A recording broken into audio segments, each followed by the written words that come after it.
Good morning, everybody. Oh, I forgot to switch over the screens. My bee. Oh, well, whatever. You can't. How many times have I done that? Eve. Morning, everybody. We're here.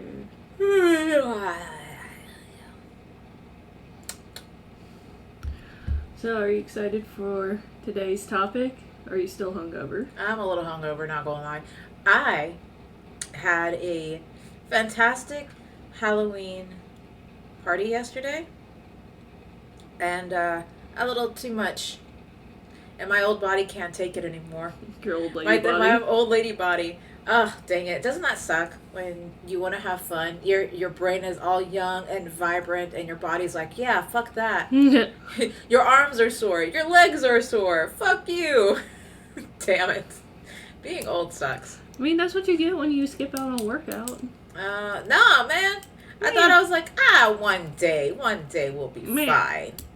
And now look at me. Yep. Weak sauce. With brittle bones. And glass bones and paper skin.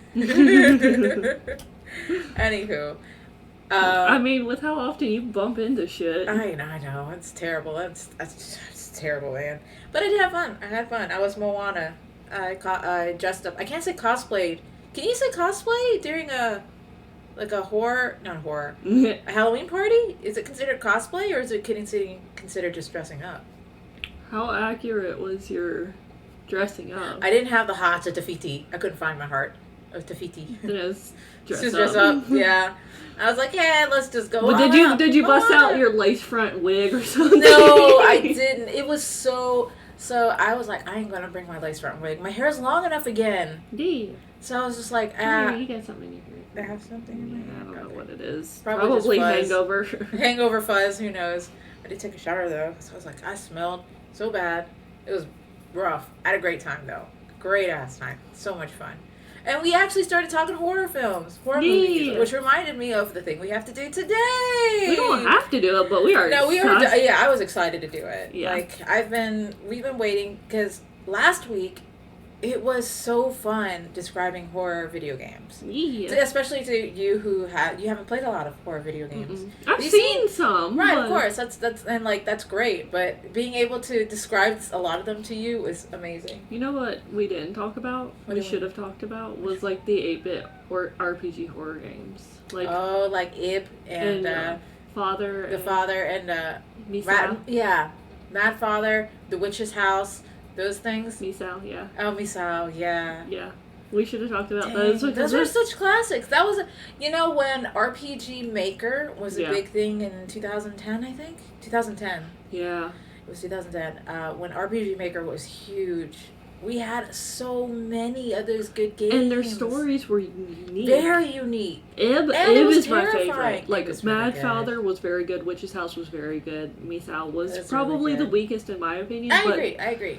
But, like, Ib was my favorite. Like, I have fan art from Ib. Yeah, from Ib. That is amazing. Like, people are like, oh, it's in that collage frame. Oh, yes.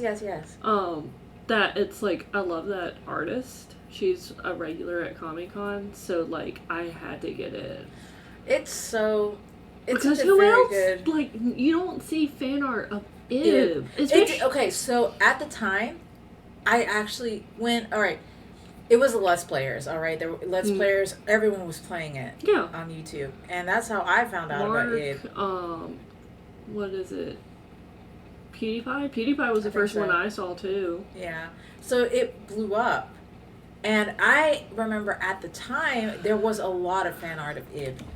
But I didn't know it that well, so I was like, yeah, whatever, Yeah. And then I was like, you know what, I really wish, because the story is genius, whoever made Ib.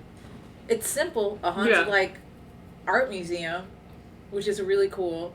There's a total of, I think, 9 iconic 8-bit RPG horrors that I think 4 or 5 of them are by the same person. Oh, yeah. What are you doing? Why are you buffering? No, we're good. We're good on my end. Drop on mine. But, like, I think The 4 that I just listed, I think there's one more, or all by the same person. My baby. I was about to say, I think when that was a huge hype, I really wish we could have. I do regret not being able to talk about that one because that's a good. I know. Guess we're gonna have to dedicate. Oh, Aoni. That one. That was so cheesy. That one was like intense though for an 8-bit. Okay, it was intense because of the transformation sequences. Oh god. Of the character, your cat's gonna freak me the fuck out throughout this entire thing. I know it. But what was I saying? The transformation sequences of like those 8-bit characters to that disgusting purple monstrosity thing. Yeah. Ogre. Yeah, because ogre. Yes. Ioni. Io is purple. Oni is the demon. Like purple demon. Ogre demon thing. Yeah. So I was like, oh shit. Like that, I remember the one when you see it for the first time. Yeah. You're like, holy shit, this is so good. That's a good 8-bit game. That's one of the top ones for sure. That was probably one of the other ones that were in the classic 9. I think it's like 9 or 10. I know of Eve. I know of Misao, the Witch's House. Because Mad Father got a revamp, by the way. Oh, I think I heard about that. And they had like a DLC or something. Oh. Yeah, so like they had a chapter where you replay it as an older daughter, like his daughter, an older version of his daughter. Yeah. And stuff like that. And it's interesting. But yeah, that happened earlier this year, I think. So check it out. It's out. Just saying. My father. That was 7 minutes of 8-bit horror. Is it 7 minutes of 8-bit horror? Yeah, because we're already 10 minutes in. Shoot. Well, I just wanted to talk about it because you're right. That was we should have talked about it. Regret it. Oh no, I guess we're gonna have to talk about it again. Those were so good. Those were really good. Do you think any of them will be ported to like a Switch? Because I think it'll be great. Hi, baby. Don't knock over my Tangerine. We have Tangerine. Tangerine is very hyper right now. Yeah, he is hyper this morning. Very, very hyper. Well, I think we'll get started because we talked about our 8-bit horror. You ready for explaining movies badly? Horror movies badly. Yes, I'm excited. Hi, Tangerine. You want that apple juice? You ain't getting in it. He'll dip his paw and like scoop out water. Not my apple juice. Not the way you scare me. He's so hyper. It's adorable. He is pretty hyper right now. So do you have one that you want to start with?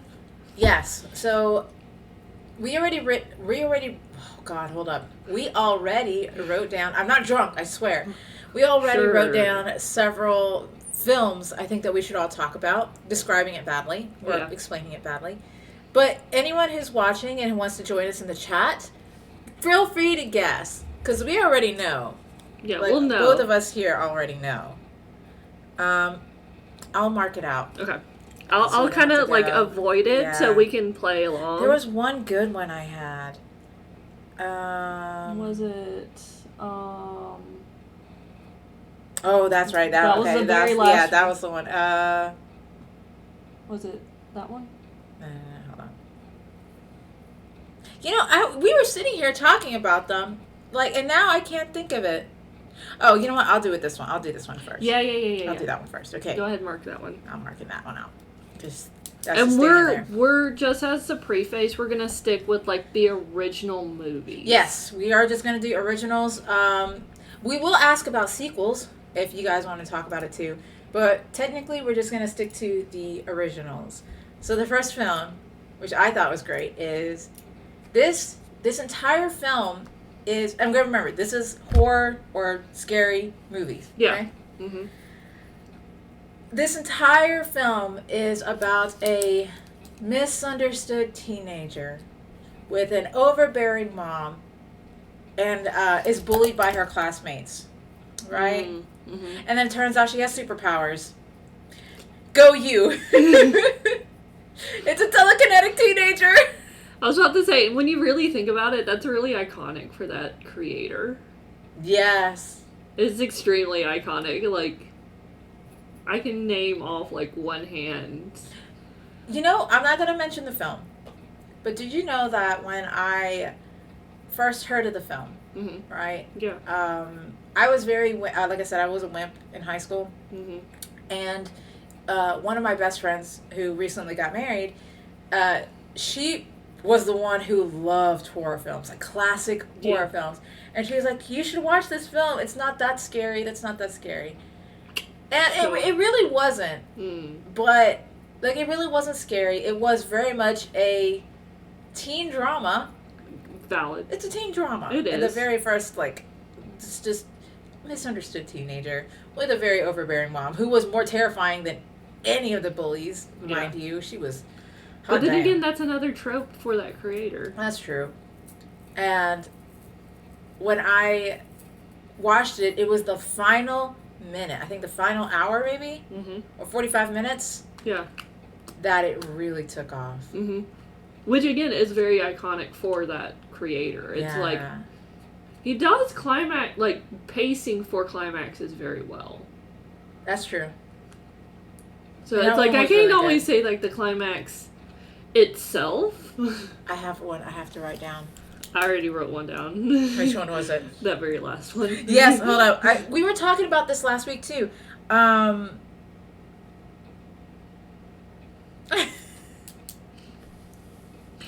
Yes! Okay, so, well, we already promised that we would only do a well, just one more.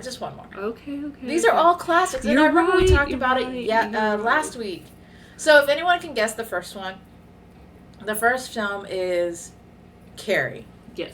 The first film is Carrie, and Stephen King, and we said we wouldn't put too much Stephen King films on the list here. However...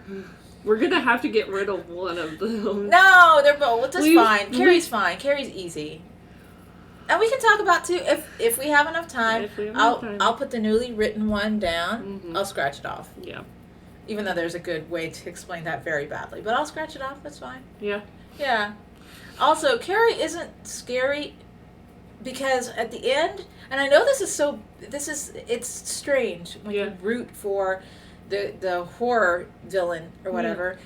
I feel proud of Carrie in this day and age. You go, Carrie.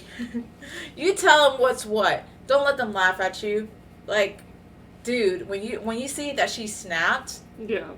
And like after the what was it, the spoilers? Oh, should we say spoilers? These are mostly classic films. Well, we're gonna get into some things that are a little more modern that not everybody had a chance to get to. Like, we'll let them guess those then. Like, for me, some of them I had to go back. Like, it was several years after they were released before I was able to go back and sit down and watch them. So we'll just do. I think that's good for those who haven't seen it. And Carrie is old. Yeah. Well, it did have a remake. Oh, God, about yeah, they did. 10-ish years but ago. it was terrible. So don't watch the remake. I'm straight up saying just don't watch the remake. Watch the classic. Because that one had the best jump. Okay, the ending of the most recent Carrie, like the remake of the Carrie, was so bad. Because I don't remember if you know this. This is a spoiler, but I wanted to say I feel like Stephen King remakes are just done really poorly. Well, I wouldn't say that about it, but but fair. The way they defeated it in the newer one was so dumb. Well, that's my point. It's like he deflated because they literally started hurling insults at him, and he deflated into like this. I think that's actually balloon. more true to the book. My understanding is I've never read it because it's. But you don't see his like cool in the classic. You don't see like the cool giant spider alien thing. Yeah. That was really awesome, and they did practical effects for that. And it was just it looked amazing. It looked so good. This is why I always say that practical effects will always age better. Yeah, because they did. Like it was really well done. But yeah, that's my first one. How about you? I feel like I'm gonna do this one. You've seen this one, right? Which one? Hold up, don't tell me the name. Okay. Describe it to me badly, and then I'll see if I can. So this family moves into a house. Okay. And the dad is lying to the wife constantly about why they've moved into the house. Okay. And so the dad comes across this wholesome box of home movies. Wholesome box of home movies, yes. And it's a very specific like film. Isn't it Super 8? It was Super 8 film. Yeah, it was Super 8 film. And so he starts watching these adorably wholesome family films of the past. From previous generations and things. And so interesting things start happening in the house. And it gets to be, like, the interesting things get to be a little too much. So, like, they finally agree to, like, move out of their house and back to their original house. Yeah. And then bad things happen. Yeah, like his daughter wanting to make her own home movies. Well, to put into the collection. She was such a good daughter, though. She was such a great daughter. She brought her dad coffee and everything. Yeah, she was so sweet. She was such a good girl. Such a wholesome family film. I didn't get it. I didn't know we were going with it until you were like, he lied to them about why they're there, and I was like, that's a lot of things, but I know exactly which one. Because okay, can I also say that, to those who haven't guessed it yet, the movie is sinister. And it's such a good, like, that was It's a good-ass film. His wife was too good for him. Mm-hmm. His wife was way too good for him. Like, she knew immediately, and he kept lying to her. You do that to me, and you take me to this house, and... But you would know. You would know if your husband... I was just like, yeah, my husband's been trying to do that. We're still in the process of finding a house. Okay, but the wife was white. She ain't gonna know. Ugh. She don't know better. No, but she was smart. That's the thing. The wife was smart. Because she had done this before. Right, and she only stuck with him because she loved him, and he just lied. Oh, God. He got what he was... You know, his daughter took good care of him. His daughter took good care of him. And the rest of the family, but... Let's elaborate and say that they, the reason he moved into the house was because he's a writer, a true crime writer. And so he was, like, following up on the murder and, the murder of a family and disappearance of a child that happened in the house. True. Still... He was so damn nosy. Mm-hmm. You know, white people being so nosy, going to haunted houses and shit? Hey, I don't fuck with the Ouija boards. Oh, I just thought of another one. Oh, yeah? Yep. But,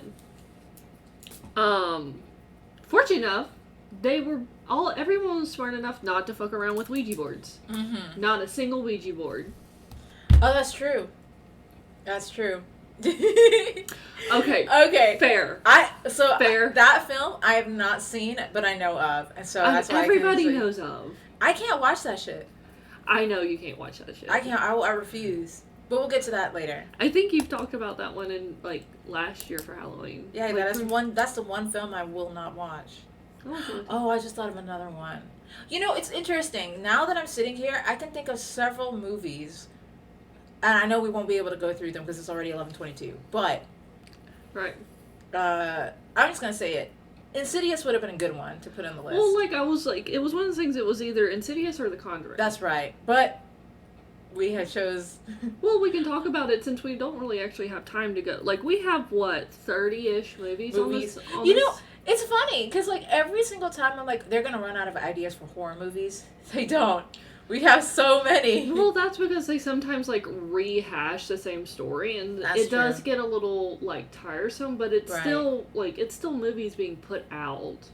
And then sometimes you get gems. Like the original Conjuring, like the original Insidious, those were good. They were really good. They did what? So good. Is it Jimmy Woo that was the director for both of those? I think so. And he does really, really good stuff. The first Insidious really took everyone by surprise. I remember it was iconic. Sorry, No, James Wan. James Wan. Oh, wait. He also... Wait, hold up. He did a shit ton of stuff. I know, hold up. You can click on him. He's down here. Scroll down a little bit. There he is. James Wan. Because I think one of the... You want to do IMDb? Or Wikipedia? Yeah, the Wikipedia. He has done a lot, and his stuff is really, really, really good. Let's do film there. Hold on. That's why. Yeah, because he's done several of those. Look at that. Oh, yeah. Oh, I think I did know he did Furious 7. Because I think that was the first film after Paul Walker's death. Yeah. And then, okay, yeah. Because there's some that he was a writer and a producer, but not as a director. So the latest... See, that's the one we were talking about. Yeah. Dead Silence. We didn't write that down, did we? No. No, okay. So Dead Silence was the one I remember him specifically making. Because it was very good. It was one of his earlier films. That's kind of exciting. I bet he'd do a good job with that one. Mm-hmm. What a well-rounded man. All right. He does really, really good stuff. That's true. He does. I'm very impressed. But yes, Dead Silence was one that didn't make the list because, I mean, it was a cult classic. Not everyone enjoyed it as much. I didn't watch it because fuck that shit. Yeah, that was something. That's something with dolls. That's why Chucky is also not on the list. Fuck Chucky. Fuck Dead Silence. Fuck anything that has to do with Annabelle. Fuck Annabelle. That's also not on the list. Well, it's a personal favorite to me. Annabelle is the first of her series, but she is in the Conjuring universe. And we kind of already agreed that we weren't going to do any kind of like sequels or anything. That's true. And I kind of, since we did do Conjuring, I figured she would kind of fall within in a sequel category. That's also very true. But I'll just say that you did it out of respect for me because I'm a wimp. No, because I'm a dumbass baby. And I don't want to do that shit. I was like, fuck that shit. I'm a beach baby. I'm a little beach baby. I can't do Annabelle. I can't do... And I still remember the time you texted me. Last year? Last year. I will never get over that.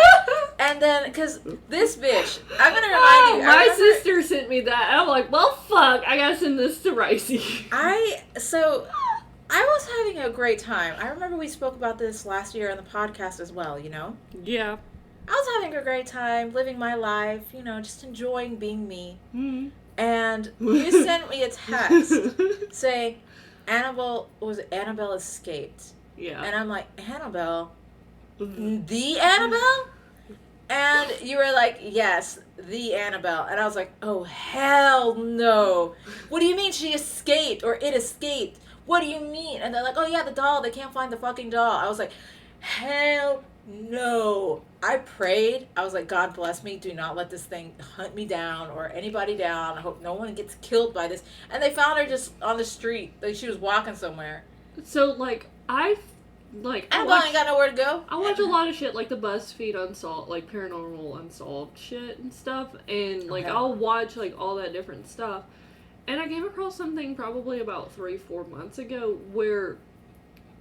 So, Ed and Lorraine Warren was not the original, but ended up being the long-term guardians of Annabelle. And actually put her away so she wouldn't continue to hurt and bother anybody. Well, Ed has already passed. I think Lorraine passed recently, or she's like in her like 87 or something. She is extremely old, and has passed the museum that they acquired things from their like exorcisms and things. They've passed that museum down to like I think their grandson-in-law or their son-in-law. So it's not a direct line of theirs. And the current owner is saying, like, oh no, she didn't escape. And I'm like, it was all over the fucking news that she did. But now you're telling me that she didn't. What are you trying to cover up? What happened? Something fucking happened. I think I remember hearing that they were moving. Like, they were moving the entire museum. Which I don't know why that's any kind of a brilliant idea. I'm pretty sure the reason why they kept it in the museum is because they blessed that fucking museum to protect. They blessed it 3 times a week. Why? Like, a priest Why? would come in and bless it 3 times a week. I don't know if he still does it. I think he does. But I don't know what, like... That is like opening Pandora's box, you know, releasing all of those things. So, like, if you're gonna move where's it, it you're located? gonna... Where is it located? It's in the New England states, right? Yeah. We can look it up. I was about to We've say, gone because if off it's in the on a New tangent. England states, just stay there. Y'all don't want to come down here. It's too hot.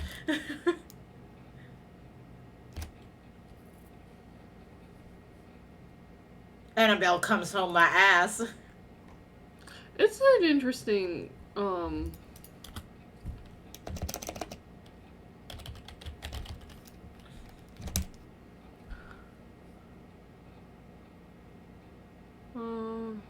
doll. The entire fucking doll has a Wikipedia page. Good.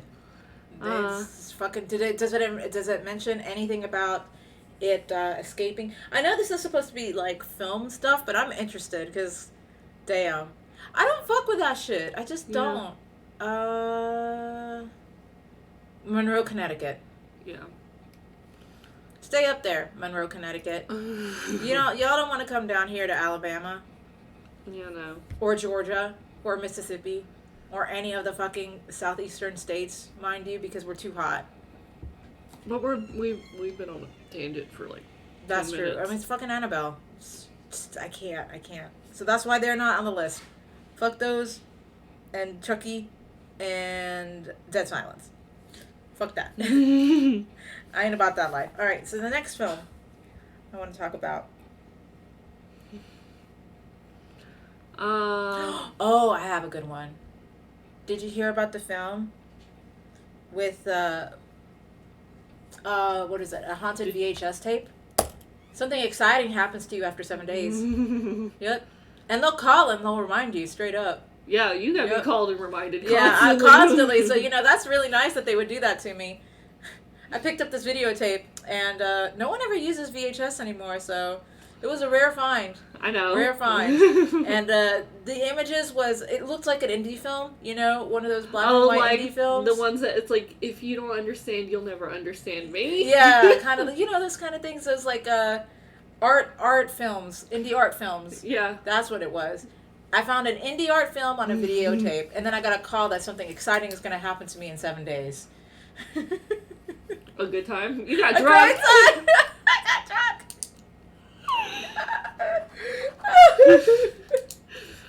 Oh God. God, that's so obvious. That is, when you say, hey, a haunted VHS tape, everyone's going to know who it is, because who in the fuck watches VHS anymore? Nobody. Exactly. But they've taken that kind of same concept and like passed it, and like kind of redid the passing on of stuff. I find it very interesting. I think they did it because it wasn't it was at first the most recent one. The most recent one, was it a digital copy or was it like a DVD or something that they passed the curse off on? There are different stories because this is based off, the one we are referring to is based off a Japanese story. Yes. And it has 3 different sequels. Yes. Oh, wait, I think... But the U.S. version, or the Western-made versions of The Ring, they did a most recent one being maybe 2018, I think? I think I know which one you're talking about because it is... And everyone was like, this is terrible. This is absolute garbage. Because it popped up right there. Is that That's it. No, that's another one. Oh, wait, I know which one that is. Yeah, it's a sequel to another. Yes, to another one on the list. But that is actually, I think that's the 3rd sequel. I think it's the 3rd. I think so. I think you're right. We can check that for later. Because if anyone can guess that is The Ring. Because you kind of gave it away. Well, I mean, I'm giving them some time, but... No, you mentioned it. Oh, with the haunted videotape that will kill anyone in 7 days? No, you're earlier, I'm like, well, it's based off like a Japanese thing, and you're like, well, yeah, the Western versions of The Ring. Oh, shit. Well, my bad. You gave it away. Well, my bad. Haunted videotape. So, have you ever seen Scary Movie 3? to me personally, the best of the scary movies. It's like a parody. It's a comedy. Okay, I was about to say, I'm like, my brain's trying to figure out if it's like the legit or the spoof or The spoof. It's the spoof. The spoof. The Scary Movie 3 is the spoof, and that to me is the most strongest one because they make fun of The Ring a lot. And one of the ways they did I think the first three are the best. Video, it's like, I think the first three are the best. Anything after that gets really weak. It was garbage. But I just remember them saying, and we've obtained the haunted videotape that kills people in 7 days. Here's a first look. And I'm like, why the hell would you do that? That's hilarious, though. It's really fucking funny. Yep. But fucking what I'm talking about is like where it's like you have to get someone else to watch it to spare yourself. I think that they're kind of bringing that into other stuff. There was one that... There's a horror movie that came out a couple of years ago that was an analogy to STDs. That batch been looking like kind of strange. Well, a little different than I remember. But yeah, sorry. Netflix, nutty. I thought it was on Disney Plus. I'm so sorry. I was interrupting you were saying. But like, what was it? I don't remember which one it was because I didn't really like watch it and didn't really know about it. But there's like a smaller kind of indie horror movie that followed a girl that basically was given an STD curse. Yes, I love that film. But you see what I'm talking about? It's like you have to pass it on to somebody else to save yourself. To save yourself. Yeah. There's also another one that we can describe. Which by the way, was that? It's called It Follows. Okay. Yeah, it's very, very distinct. It follows you, literally. Literally, yeah. It will follow you. There's another one that was recent, which was Truth or Dare.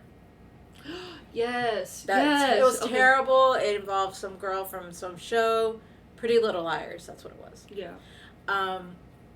And with the way that you can save yourself is to have other people join in a Truth or Dare game. Yeah. And then hope that you can survive. Yeah. And it's so I get what you're saying about the passing it on to another person and stuff like that to save yourself, which is very interesting. I do like that concept. And it's not overly done. It's barely done even. No. Because like everything else is just overdone at this Do you point. think that do you think there was a film that did it before that Ringu? Yeah. Maybe. Because I'm like, was there a film before Ringu? Ringu is like 1989, I think. Oh, the OG Ringu. Yeah. Mm-hmm. The Japanese version is 1989. But that doesn't mean, like, I enjoy Ringu a lot more than I enjoy The Ring. The Ring actually did a really good job with suspense. Yes. They did a very good job with that, and I will give it props for that. The sequel, though, was kind of shit. Yeah. But Ringu was... It came from Japan. It was a different story to my Western palate, so it was very interesting. So there might be more things very similar to that in Japan that haven't made it to Western culture or Western mainstream yet. That's true. That is very exciting. Well, I love now that we can talk. I mean, we still can explain things badly, but getting on that topic of what you're saying, we live in a brilliant era of foreign movie films appearing on Squid Games. Yeah, Squid Game being one of them. But Parasite, which was another Parasite that won an Oscar. Yeah, and that was also another Korean. Yep, Train to Busan. Korean. We have like gotta keep an eye on Korea now. That's three major. That really like it just paved the way, and I also think that K-pop plays a hand on it. Yeah. To open Korean culture, because K-pop was huge, and that opened up to, you have K-dramas and all of that. Not saying anything about C-dramas, because you know us, we watch C-dramas, The Untamed. You got some gay shit in it? Yeah, show it up. Yeah, it's got pretty costumes. Hell, why not? Yeah. So it's so not glad. the basic Western shit that we are used to. Hell yes, give me that. Yes. And they are doing so well in terms of foreign films, because The Ringu or The Grudge, Grudge was a very good one, too. Yeah, Ju-on is what it was called. Okay. Yeah, Ju-on. I never knew that The Grudge was a Western remake of Ju-on. and Ju-on is apparently more terrifying than that. And I was just like, then same with The Ring. I didn't realize The Ring was a Western remake of I think I realized The that, Ring, or The Ringu. and I kind of did this with like some Miyazaki stuff as well. Oh yeah. That it's just like this has a weird like twist to it that isn't the things that I'm used to. Yeah. So it's like the Ringu, it's good, but it's lacking stuff. There's something missing with that. Mm-hmm. And I didn't realize until I came across that's me. Okay. I was like, Now I'm gonna scare you. Yeah. Cat. I came across actually the manga for Ringu Really? at my library. No way. So like I read Ringu, I read Twist, and I read Spiral because they had like. Oh, Ringu, I love Spiral. Spiral's so bizarre. Ringu 1 and 2. Yeah. Twist and Spiral. I also actually came across Uzumaki from them as well, but that's what I'm thinking of. Junji Ito. Junji Ito's Uzumaki. Yeah, which is not like Uzumaki does mean Spiral. That's what I was thinking. I was like, I thought you meant when you were talking about Spiral, you were talking about Spiral Uzumaki. is Spiral. Yeah. Like in regards to the Ringu, like right. canon, there is Spiral. Okay. I was confused with Uzumaki. The Junji Ito. I love Junji Ito, but we're not going to talk about Junji Ito. We can pick a film. Pick a film. Because I picked a videotape that kills you in 7 days. I kind of want to. How crazy is it? It's 11:40 our time. Yeah. And we're just like, a lot of the things we are talking about are films that aren't even in our list. Well, show me. Well, that's because it's like there are things that kind of lead into it, like Annabelle. It led into The Conjuring. That's true. This one we talked about earlier, and you said I could absolutely do this one. For this one, to badly explain it is to go, tweet, motherfucker. That is such a classic. Yep. That's a classic. And I'm glad you're like, we gotta include this creator. We do have to include this director. He's iconic. He not only did, okay, first of all, he's problematic. Apparently, he's very problematic. However, especially with the main actress who is the character of this film. Yeah. And if you can't guess what tweet motherfucker is, like, come on now. Come on. It's a simple title. And it's an Alfred Hitchcock film. Okay? So, apparently Alfred Hitchcock was a very misogynistic, abusive person to his actresses. I mean, like, it's from what, the 60s? Yeah, 50s or 60s or something? I think The Birds is 1960s. Let me make sure. I can't also, type it in. It's The Birds. Oh, yeah, shit, I gave it away again. Damn it. It's The Birds. 63. Yeah. Hell yeah, look at me, my Alfred Hitchcock knowledge. Oh, it even had a sequel. Oh, no one talks about the sequel. But yeah, it's like he was not young at that point, so I'm like, it makes sense that like a man in power at in Hollywood is gonna be an asshole and abusive to his actresses, and that sucks because this Harvey actress Weinstein. had Harvey Weinstein. Yeah. Oh yes. But this actress, so she had a really bad time making the film, which sucks because at the time the film was iconic. How many people can say I made a horror film? Yeah. With birds. And it's like, because you think of birds and you think they're derpy looking flying rats, right? Because yours is. Mine is a derpy looking flying rat. He's a dinosaur, or he thinks he's a dinosaur. No. He roars. He goes tweet, tweet. But if my bird tries to kill me, I laugh. I laugh because I know how do you call it? Brittle their bones are. They're very fragile, like animals. So, but the way he did it was so fantastic because it's not just one bird; it's a whole fucking flock and murder, because there were some crows, Yeah. of just birds surrounding them, following them. And they don't even, sometimes they will just hold off on their attacks. So you're just sitting there nervously, wondering when they'll attack. And they all attack as a swarm. One bird, that's cute. A swarm of swarm of birds, Yeah. fucking, I will shit my pants. Yeah. And they did it so well with practical effects. They even had a scene, is this spoilers? Have you seen the birds? I mean, I at this point, it's what? 60? It's 63? True. They had this beautifully done, like, this man was attacked, and I remember how iconic it was. His eyes were missing. Yeah. So it signified, yeah, the birds ate his eyes. Ooh. That's how brutal the attack was. And it was so fucking good for my, young brain. Yeah. I didn't watch a lot of horror films, but I did watch Alfred Hitchcock films because we had a collection of them. Because, those weren't things that would scare me in terms of, like, thriller. Because a lot of them were thrillers or mystery or whatever. Because it was during a time where gore wasn't a thing. That's true. It was during a time where it's, like, scary.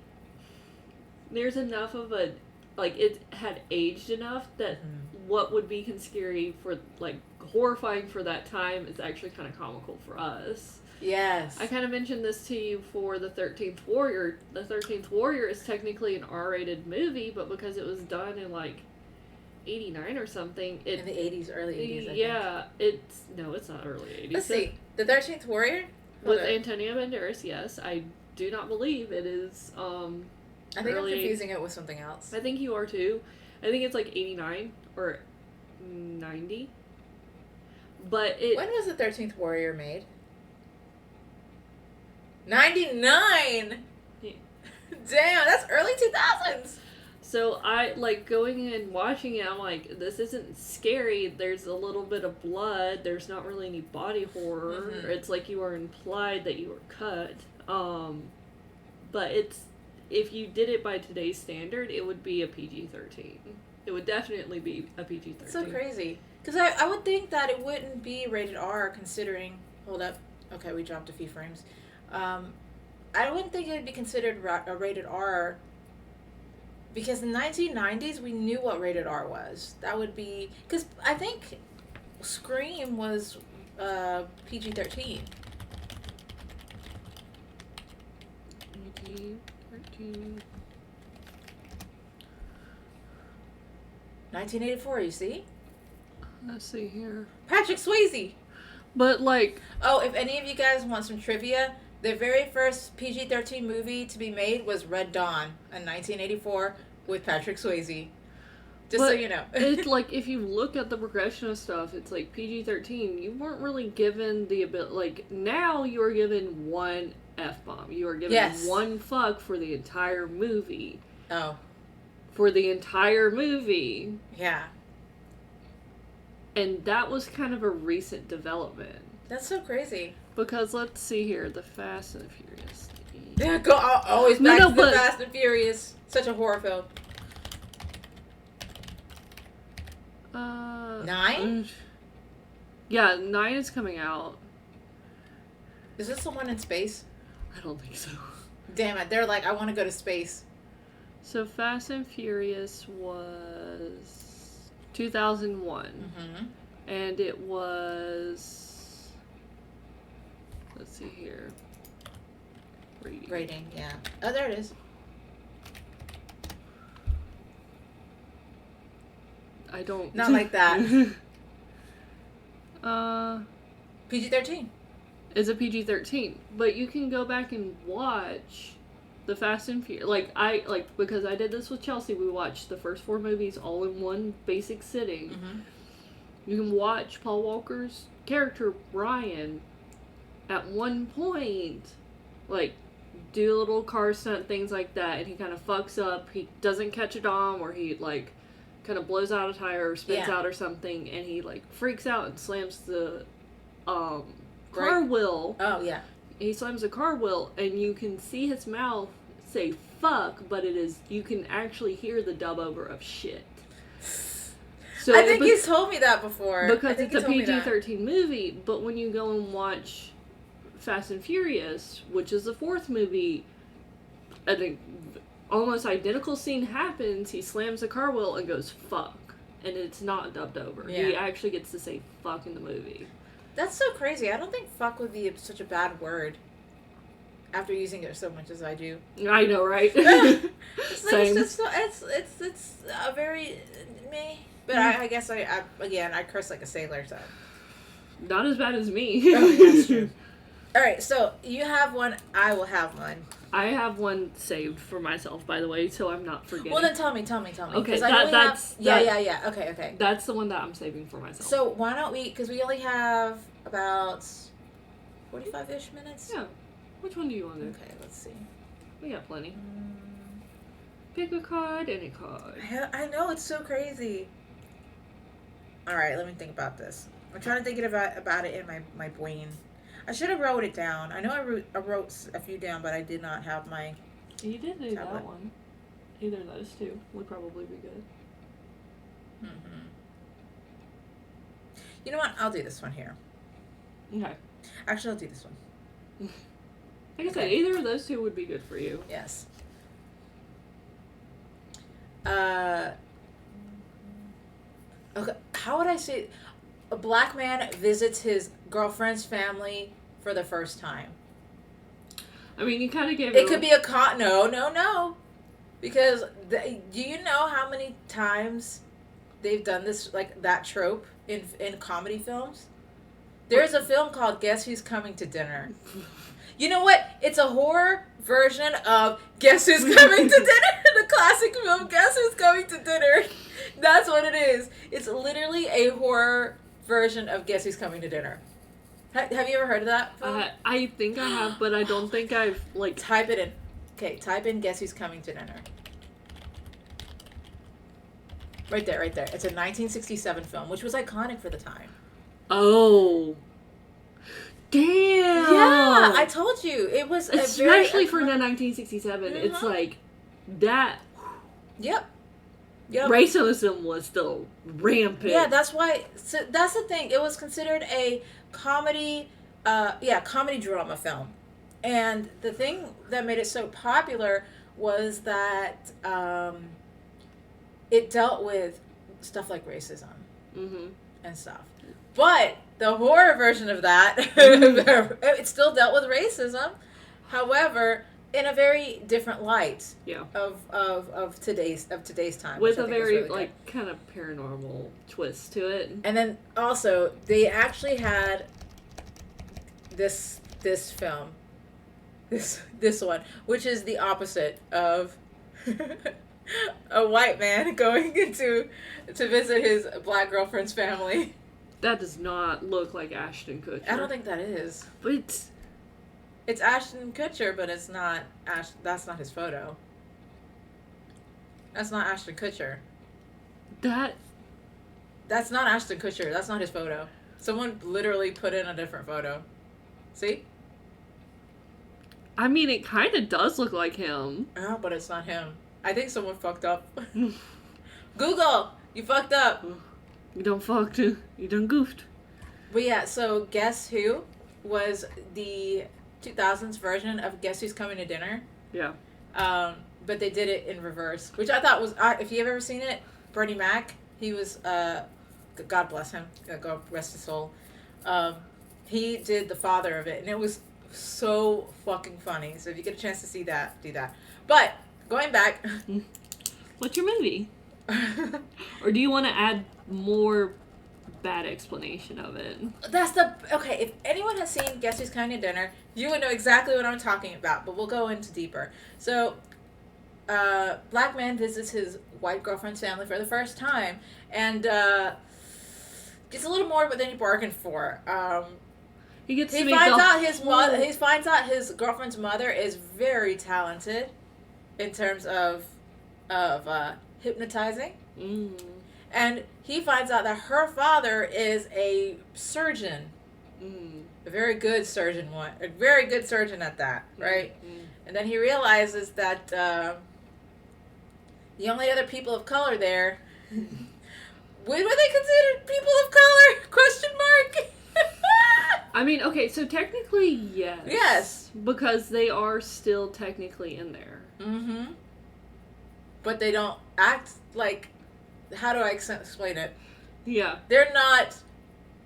They're wearing this... Would it be weird to say they're wearing the skin? I would put it more than just the skin, but basically, you're right. Mm-hmm. They're piloting the meat suit. Piloting the meat suit. Mm-hmm. And he needs to... Title name! He needs to title name of their... Yeah. Instant regrets.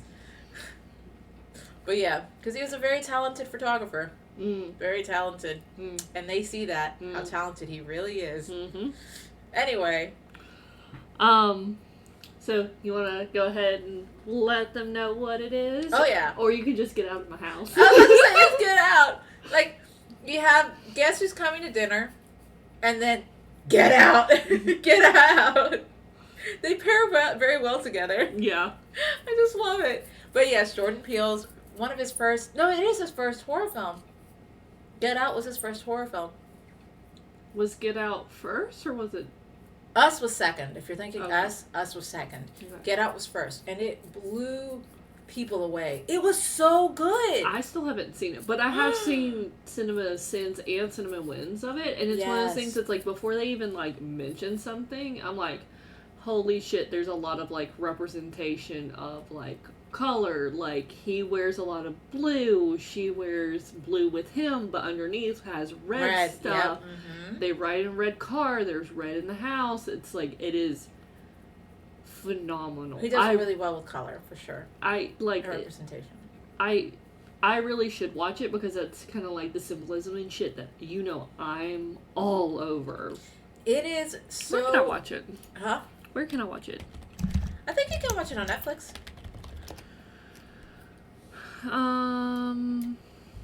No. I'm gonna have to borrow your... Oh, no. It's nothing.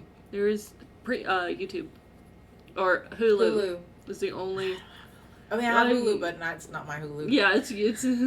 Welcome to the age of millennials, where none of our actual... What is it? Netflix accounts actually belong to us, or right. Hulu account, or any of the streaming services actually belong to us. Well, me and my husband actually have our own Netflix. Yeah. But like, our Disney Plus is like, it was a Christmas gift from my mom for the entire family 2 years ago. Yes. So that's 2 years ago. And then I have your Amazon Prime. I was about to say, I have my own Amazon Prime and my own Disney Plus. Everything else is borrowed. Yep. Oh, and HBO Max, because of my husband. But that's not really even y'all's, because it came from his job. Right. Yeah. Oh, it's great. Anywho. Alright. We have 30 minutes, so my next one. Yes. We might have to do like a part 2 of this. Oh, I'm so glad. I will love to do a part 2 of this. If you can't figure out what we want to do for next week. Yeah. I would do a part 2. We still have so many on that list. And now I'm thinking of just so many more. We can pick and choose. So, my next one is, like, it's kind of like a family favorite. Okay. I think I know exactly what it is. And it's one of my first, actually. Really? In high school that I enjoyed. So, we didn't really see the first one originally. We saw the fourth one first. Oh, really? Which was fucking... It's hilarious. It's so fucking funny. I think it turned more into a comedy. For sure. It's so funny, the though. The fourth one was... Yes. So, I think there's like 7 now. 6 or 7. Are there 7? I'm gonna look this up. But the first and the fourth are like the best. The first one for is 2 really different good. reasons. Yeah. So mine is basically Reba McEntire being a doomsday prepper. And being it's crazy. It's true. It's crazy to think that she was in it. And she's not the only one that's in it. No, Kevin Bacon. Yeah, Kevin Bacon's also in it as well. I love Kevin Bacon. So, we're not going to mention this particular film in case anybody wants to give it a few times. Yeah. A few minutes. But, last year, my husband was on this kick, right? Yeah. And he was like, I want to see all of this film. This film series, yeah. This film series. And we sat, and I watched up to, I think, what you said was 4. And like, you know which one is 4. Yeah, I think it was like 3 or 4. Because I remember... Did you go back in time? I don't know if I... Okay, maybe, like, the establishment of the... So it must have been 3. Because I remember watching the first and the third one for the first time in high school. Right. And then I watched the first, second, and third with my husband last year. Yeah. So I don't remember. So it like you would know if you've seen 4. There was a freaking. Okay, hold on. There was a freaking film called blank Shrieker's Island in 2020. Yeah. That was the most recent one. Was last year. Yep. Holy shit! And besides, now it's they're like if creating you a know television series. Oh, I didn't know about the television. Oh wait, it aired in 2003. Oh wait, I think I didn't know about the. I did not know this. And now they're thinking a second television series was supposed to air in 2018, and Kevin Bacon is supposed to reprise his role. But multiple networks, including Sci-Fi, passed on the series. Oh, so that's fuck never you, Sci-Fi. going to happen again. Netflix. Netflix, pick it up. Pick it up, Netflix. You pussies. want Kevin Bacon? Oh, gosh. Is this the only horror film Kevin Bacon is in, technically? No. What other horror film? I know he is in some kind of, like, vampire one. Oh, you know what? Now that you tell me, I do remember that. Yeah. Kevin Bacon.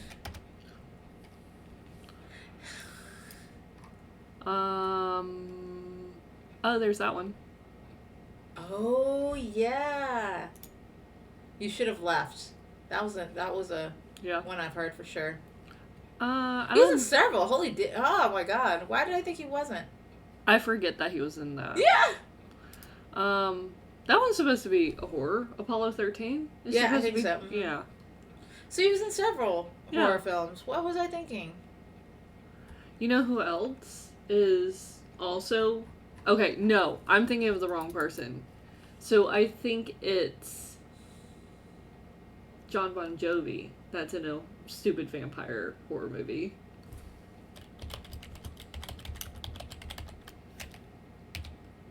Wait. Hold up. Wait, what is this? I don't know. Oh, there's just a comparison that they look... They do look a lot alike. So similar. Okay. So Jon Bon Jovi was in... There we go. Vampires Los Muertos. Oh my god. So, like I told you, it's like a dumbass vampire movie. That's hilarious. That's what I was thinking. I was getting the two mixed up. And so you can now I see why, because everyone apparently thinks they look the same. Right. But it's like... Like, I knew it was Jon Bon Jovi. Mm-hmm. I was just... My brain was just like, Kevin Bacon. No, not Kevin Bacon. Kevin Bacon. Not Kevin Bacon. But yeah, they look similar, so I'm not surprised. So let's do this last one. But they don't even know what we were talking about. Oh, that's right. It's Tremors. And if you guys haven't seen, like, okay, I suggest anyone watch it. As someone who was a wimp to watch horror films, to watch Tremors, because it was so well done. So it's like Slither, but done. No, there was a film. So like Slither was funny though. Slither was hilarious. Yeah. So it's kind of like it's funny, but like on a bigger, more practical scale. Like the horror is practical. It's practical and it's smart. And it's big, especially like the first Tremors movie. Yeah, that's what I'm talking about. First Tremors. Big. It's like, it is big. And then they eventually get wings. And I'm like, why? Because it's an evolution thing. I know, but still, I think it's absolutely hilarious that they eventually get wings. Because the first Tremors I thought was brilliantly done. It was very good. And then the second and third were okay. Wait, which was the one with the wings when they start flying? I think it's 2 or 3. I thought it was 3. I know the second one was for some other thing. But fucking Tremors, if you guys haven't seen it, you guys should watch it. It's not, I mean, it's a horror film, but it's more of like a You can watch it on horror Amazon. comedy. You could watch it on Amazon Prime with your subscription. And AMC. It is a American movie classic for sure. It looks like there are several things for subscription. You can watch it on YouTube for a rental fee of $4, Google Play $4, Yeah. Apple TV $4, Vudu $4. So you can watch it. If you want an easy watch horror film, like just a horror movie that's just an easy watch, I would recommend Trevor's. To all the Trevors in the world. Tremors. Shout out. To all the that, oh gosh. See, Tremors 5 was 2015. Dang. Aftershocks and then, yeah. So 5, 6, 7.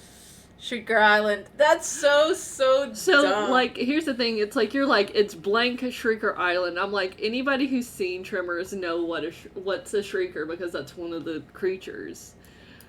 We can watch Tremors 4 on Amazon Prime. Of course you can. Oh, you God. You need to watch it. I will. I'll put that on my to-do list. Because it's fucking funny. It is funny. All right, the last film we're going to describe, which I'm super stoked about. Yeah.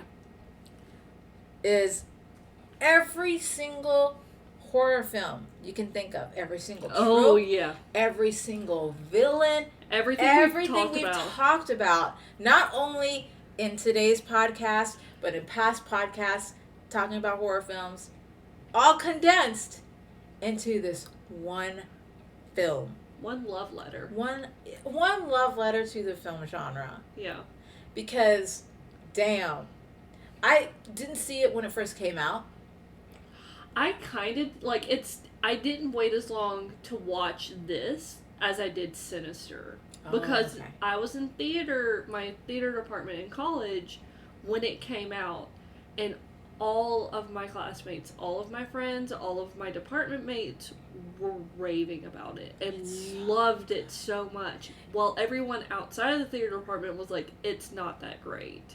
What?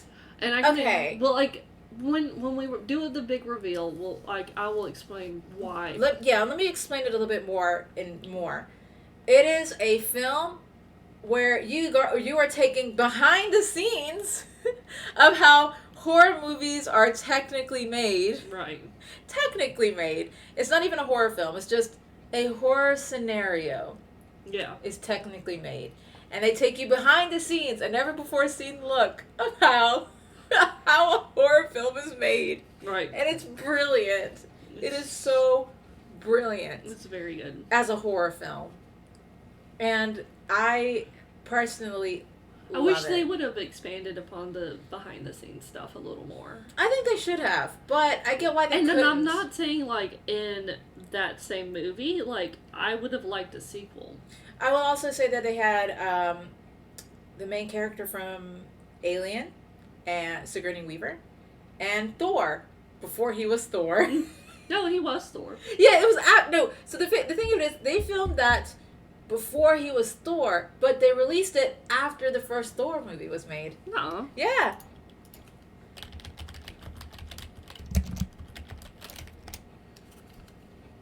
So we can go ahead. You want to go ahead and release the reveal? Yeah, we can. No one's saying anything, so go ahead and say it. Well, I was going to say it was a 2011 film. It was a 2011 film. 2011 film. It does have Chris Hemsworth in it. Then it is Thor. Mm-hmm. Just Thor. Where's there? So Thor was 2011 as well. Mm-hmm. Let's see here. Filming dates of 2011.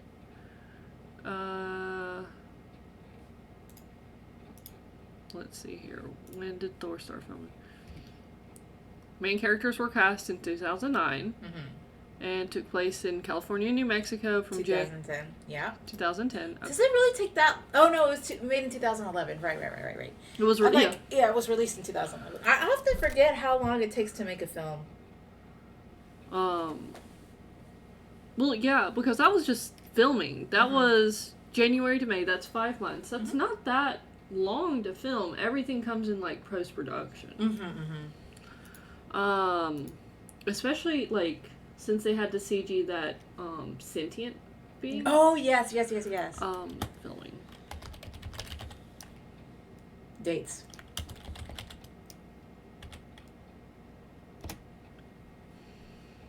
(2009) March. See? Huh. Yep. The reason why they did it, though, was because, so, Chris Hemsworth. That was only 3 months of filming, though. Mm-hmm. Then again, that's not like they didn't have like a lot of locations with a lot of people. No, so what was interesting was, because I found this out with, because I watch I'm going to shout this out if you guys want to watch it. It's called Dead Meat, and they do kill counts, right? Which is not the movie we were talking about. No, that's not the movie we're talking about. But there is this YouTube channel called Dead Meat that does kill counts. So they literally count everyone who dies in a horror film. But they also talk about like the production, the directing, like the practical effects. They talk about the makers and creators of those things in such a well-versed way. It's so good. And that's how I found that out. That before Thor became Thor, they filmed this film, but they premiered it after Thor. So Chris Hemsworth wasn't a big name until after Thor. Like, everyone knew, like, he was and stuff like that. But so they kind of like piggybacked off of that. Unintentionally, but yes. Which is really fortunate for him. Oh, yeah, for him to be Thor. Because, like, they filmed Cabin in the Woods before Thor, but they released it after Thor was released. So piggybacking off the successes of Thor was also something that made Cabin in the Woods amazing. Yeah. Like, they're like, oh shit, it's Thor, but they, before Thor was Thor. So that was just extra luck on their end that Thor would be as successful as they were. And I'm just like, smart. But also, even besides Chris Hemsworth, the film itself, brilliant. Because how the heck, it's so smart to think about. It's these guys in suits, these people in suits, working behind the scenes to create the most basic of basic horror tropes. Yeah. With the final girl and like the virgin, the fool, the was it the smart kid, the athlete, and whatever. Yeah. The promiscuous one. That. Yeah. And they play into those tropes, and they're like, this is why all the horror movies feel the same. This is why I want like more background building for them. Honestly, like, I want to know. It's like, what ancient horror are you trying to keep asleep? Like, I want. There's a theory about that. And, well, yeah, there's always gonna be theories, but I want like actual concrete information or expounding upon it. Well, because there's other locations too that we only got one minor information for one location, but like casual information thrown out about two other locations. The reason why they did that is because the whole concept, and this is just a theory that one of them that they were talking about. The ancient ones are us, the viewers. That's why you have them in several countries, because there are viewers from all these different countries watching a horror film from their country. And if it doesn't follow the classic horror tropes that they know, they will get mad and destroy their cinematic universe, or destroy the universe. So that is why they... You know what that reminds me of? Of what? That webtoon. Yes! That's just like that. You were telling me that, and I'm just like, this reminds me of that. Yep, it's exactly like that. And like, we'll need to like name drop that later, but in context, we don't want to like ruin that ending. No. But the ancient ones are technically us. Yeah. Which is why when in Cabin in the Woods, spoilers. Oh, really? Yeah, spoilers. I mean, it's all big red block letters here. In Japan, when the kids won over the ghost and put her in a tiny little frog, of course they'd be pissed, because that's a dumb ending for a horror film, right? Yeah. So that's why Japan was essentially, they failed and was destroyed. Which would probably be why there was zombies in this, hillbilly zombies, is because zombies were still pretty big at that point. Yeah. The Buckners, or whatever. I can't believe I know this by name. I love this film. It's so smart. But yes, the Buckners, for our Western audiences in the States, you know, we're all about the gore. We're all about, you know, killer zombies, or pretty much a murderous zombie family, you know, that's all gory and shit. Whereas the Japanese, they have their ghosts. But again, you choose which monster to use, right? And I thought it was just brilliant. Because it kind of reminded me of other stories, like minor indie horror stories. Oh, yeah. It's like, oh yeah, like I'm trying to like resurrect this person and blah blah blah. And it's like, this reminds me of so many like minor C and D tier horror movies that not everyone knows about. That's true. But it just like, ouch. In general, the concept of what Cabin in the Woods was, now that you know, like, who are the ancient ones? Well, technically, we are the ancient ones. That's why it pays.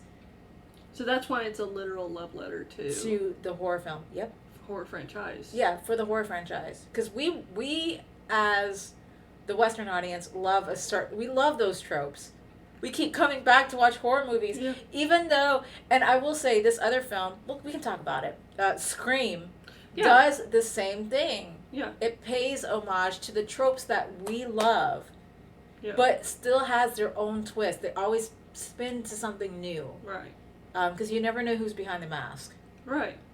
And I think that's why it's like I get bored with Western media, and why I find it very interesting to go and watch Eastern media, because it's stories that haven't been oversaturated to me. I'm like, it may be oversaturated in their culture, but to me, I'm like, this is brand new. Yeah, that's exactly right. Oh, so that's what the science corporate people should have done. It's just like swapped it. They should have, and then maybe, but again, but that was 10 years ago, so they probably didn't really foresee this like globalization of everything at that point. Yes, but they could make their jobs easier. Right.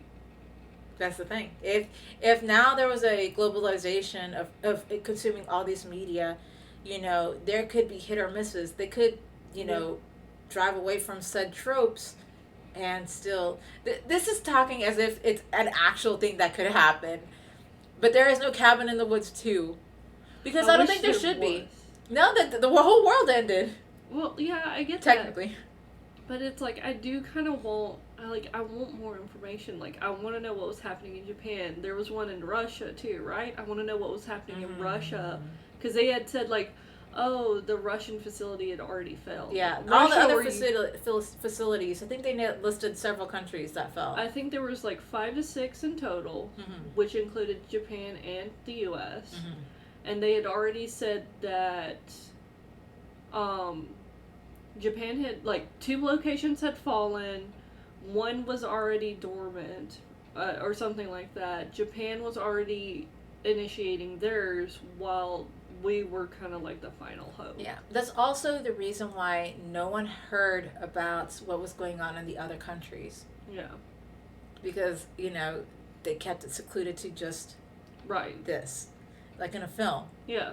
It's so great. It's such a smart movie. I love Cabin in the Woods. I was a wimp when I first watched it. I was a little bitch baby, like I always am. So this is what I would like, is I would like Japan to do their own Cabin in the Woods and not really make it, like, advertise it as, like, a Cabin in the Woods. Yeah. And then, like, you would... It's so meta. It would have to be super meta, it's so meta. But kind of do, like, their own... Like, it doesn't have to be the failed... Well, it kind of would have to be the failed experiment. Yeah. Because that's what happened with Cabins in the Woods. It was a failed experiment. It was a failed experiment. So, like, tell their side of the story with the little, like, schoolgirls and everything. That would be interesting. But kind of keep it, like, low-key and see if, like, the otakus would end up coming across it. Because, like, I bet you anything, Cabin in the Woods didn't really make it over to Japan. No, I don't think it did. Because, obviously... Well, I would also think that Cabin in the Woods wouldn't have made it to the East Coast because the way that Cabin in the Woods was made was for Western audiences because it Yeah. played into Western tropes Right. in horror films. So that's why it So would now be you're like- brilliant if Japan did. Japan, get on it, Japan. What are you doing? What the fuck are you doing? And then, like, we could, like, that way it's not really obvious to Japan culture, Right. and it would have to take its time to get to American culture, That's true. because it's already been 10 years at this point. Well, also, we are still living in a digital age where we could get it more, like, a lot sooner than we initially Right. anticipated. So it depends.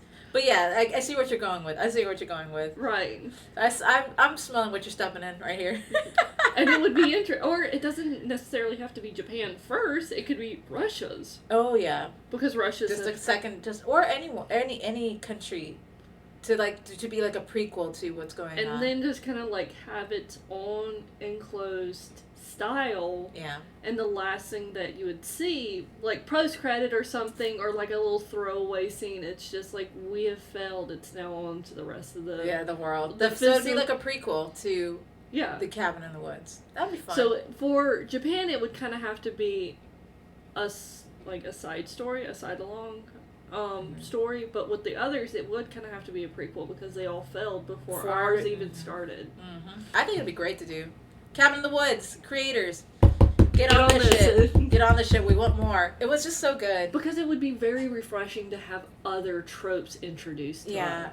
Yeah. Like, we wouldn't be able, us as Americans, would not be able to, like, really appreciate it as much because it's like, oh, a little girl without a face. Oh, hillbilly zombies. Oh, Hillbilly zombies? Oh, a mermaid. Oh, a unicorn. Like, things like... Fucking unicorn, man. How did they take a unicorn and make it terrifying? It's beyond me. It's so funny. Okay, first of all, a unicorn isn't terrifying. But in the film... They didn't. It's I found it hilarious. The mermaid that they used in the film as well was not like a mermaid that you'd think. Exactly. And it's so funny that they did that. But anyway, we're already we're fine. But, like, it would be so refreshing to have something different, but I know that it would kind of be lost on... For, like, the Russia and the other locations, because we're otakus, we're kind of used to Japan's tropes. Yeah. It's more psychological, I think, for me. But, like, I know it would be kind of lost on us Westerners. Oh, yeah. But, I really would love to have that. But then again, we know that I love extended universe kind of shit. That's what I was saying. I am all about... We could extend the universe. Get on this shit. What are you doing? Cabin in the Woods creators, directors. I need more. Anyway, who are you? We got to wrap things up. I'm glad you enjoy the film as much as I do because that's such a good... It took me time to appreciate it. It took me time to appreciate it. I think it took... When I first watched it, and I was like, oh, shoot, this is really good. And then I watched commentary of it. Yes. That's when I really learned to appreciate it. And it's like... It's so... well fucking done. I can't say that I had a bad experience the first time watching it. It was extremely different. It was very, very different, which I appreciated, but I'm like, it's kind of lost on me. But when I did start watching commentaries and stuff like that, Nostalgia Critic, Cinema Wins, Cinema Sins, you learn to appreciate details that they point out that you haven't seen before. Because there are things that, like, I'm not a huge horror buff. Like, a lot of the stuff that we've put on here, I haven't seen. I know about it because it's commentary, yeah. Well, or the classics. Classics, cultural kind of situation, like, The Blair Witch Project, The Shining, I've seen The Blair Witch Project. I have seen The Shining. We're talking... I was going to say Halloween, Friday the 13th, Nightmare on Elm Street, those classics. Aliens. Yeah. So it's like, they're classics. I haven't seen all of them, but they are ingrained in our culture to know them. Yeah.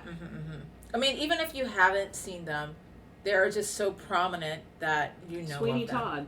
Sweeney Todd. I love Sweeney Todd. Like, I hadn't seen Sweeney Todd until, like, this year. Really? Yeah. Oh, jeez. I saw it when it came out. So, like, I got my complaints with it, but, like, I understood... Did you know Angela Lansbury was Mrs. Lovett in the Broadway musical?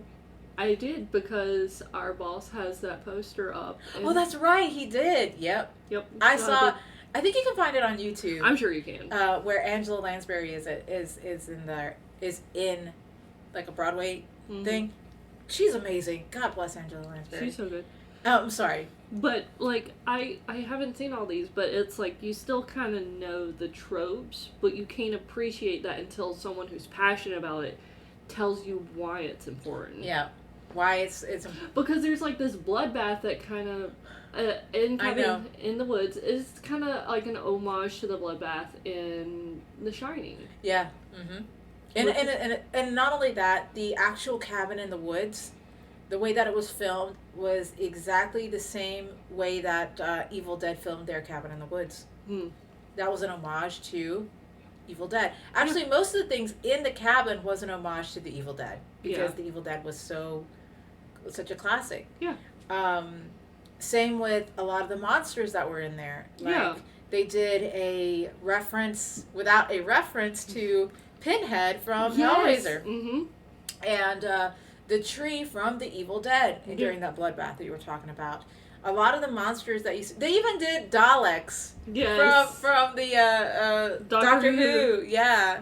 And on the whiteboard. Yeah. They paid so many homages to these horror, or, well, would a Dalek be considered horror? I guess so. I mean, characters. Like, when they do kind of play the Daleks and the Angels, the Weeping Angels, as horror when they're introduced. Yeah. So they'll have moments where they're not, like, really horror episodes, but, like, with each new, incarnation of the Doctor, when they introduce the Daleks, or when they introduce the Weeping Angels were more terrifying to me. Oh, Oh my God. Matt Smith, his introduction to the Weeping Angels was terrifying. I mean, but then again, we get them again, and they're still terrified. Like, they're still scary, but the episode isn't, like, written as a horror. Yeah. Like, it's scary because of that those creatures. Those creatures. But anyway, who are you? We were running. I'm hungry. That's why I'm like, ramen is calling my name. I need ramen right now. There's this ramen place near where we live that, to me personally, fucking mint. Love it. So delicious. And that's all I can think of. I was about to say. My hungover ass is like hungry for ramen right now.